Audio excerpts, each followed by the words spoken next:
এইদিকে চলছে আমার সরা পিঠে ভাজা। এই যে সরা পিঠে আমি ননস্টিকে বানাচ্ছি। এখানে দুধ বসে গেছে, দুধ জাল দিচ্ছি। আজকে দুধে ভেজাটা সরা পিঠে করবো। আর ওদিকে আমার ছানা পোনারা খেলছে।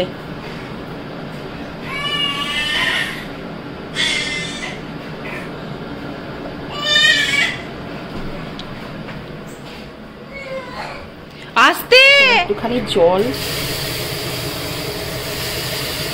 দিয়ে হাই হিটে পুরো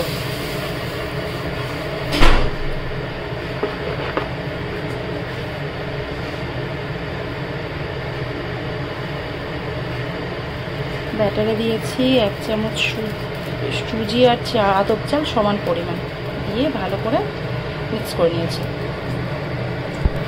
গ্যাস পুরো হাই হিটে আছে, গ্যাসের ফ্লেম। এই যে আস্তে আস্তে যাবে না।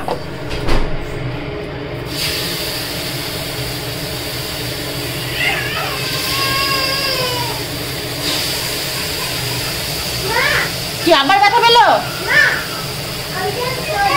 বন্ধ করে দিয়েছি আর কাটতে শুরু করেছে।